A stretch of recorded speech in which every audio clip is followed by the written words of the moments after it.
You already know that walking burns calories. But what most people don't realize is that walking every day triggers changes throughout your entire body, from your brain to your bones. And many of them have nothing to do with weight loss. Please subscribe to my channel.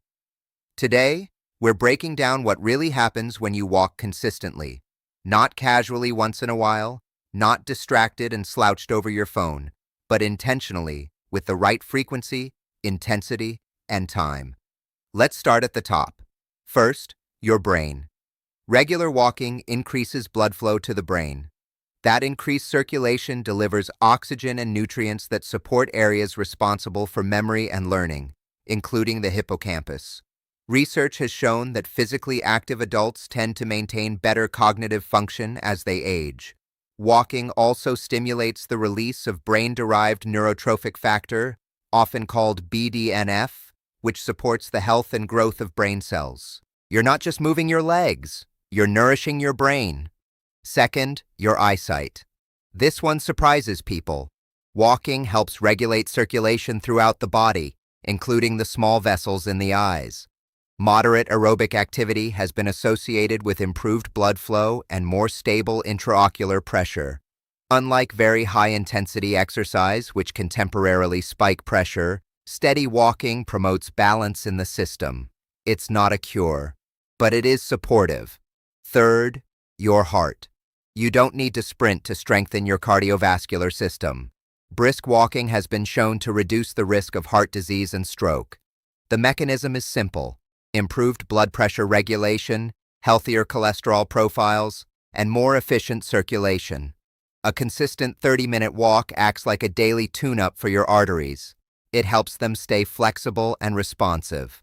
Fourth, your lungs. When you walk at a moderate pace, your breathing deepens naturally. This improves oxygen exchange and helps fully expand areas of the lungs that may remain underused during prolonged sitting. Better oxygen delivery supports energy levels and immune function. Fifth, blood sugar control. Walking is especially powerful after meals. Even light movement helps muscles use circulating glucose, reducing the burden on insulin.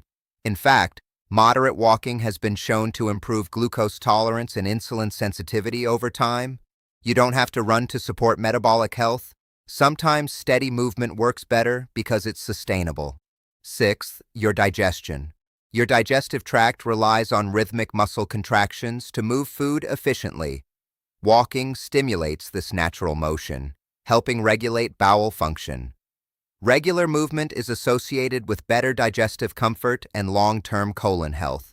Seventh, your muscles and joints. Walking is low impact but weight-bearing. That combination is powerful. It strengthens the muscles that support your hips, knees, and ankles without the joint stress that high-impact exercise can create. When done with good posture, spine tall, arms swinging, pelvis stable, walking becomes a full-body coordination exercise. There's no long recovery period. You can repeat it daily. Eighth, your bones. Bones respond to mechanical stress. Each step creates a small amount of force that signals bone-building cells to maintain density. Weight-bearing exercise like walking helps slow age-related bone loss. It's not extreme, it's consistent. Ninth, your spine. Your spinal discs act like sponges. They rely on movement to circulate nutrients. Walking gently compresses and releases the spine in a rhythmic way, supporting disc health and posture. It also strengthens the muscles along your back that keep you upright. For many people, consistent walking reduces stiffness that comes from prolonged sitting. And finally, your mood. Walking lowers stress hormones like cortisol and encourages the release of endorphins. It also increases BDNF, which supports emotional resilience. Multiple studies have shown that regular walking improves mood and reduces symptoms of anxiety and depression. There's something powerful about forward motion. The brain responds to it. Now, here's where most people miss the mark. They treat walking like a casual activity. But if you want the real benefits, you need a simple structure. Let's talk about the FIT framework: frequency, intensity, and time. Frequency. Aim for daily movement.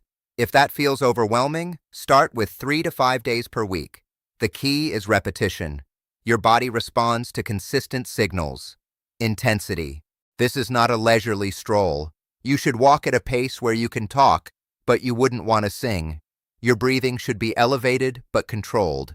If you can easily carry on a long conversation without effort, increase your pace slightly. If you're gasping, slow down. Time. 30 minutes is a strong target. That's often the threshold where measurable cardiovascular and metabolic benefits appear. If 30 minutes feels like too much, begin with 10. Then build gradually. A few additional guidelines.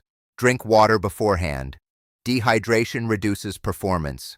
Swing your arms at about a 90-degree bend. This increases upper body engagement and helps maintain rhythm. Walk upright. Don't lean forward and stare at your phone.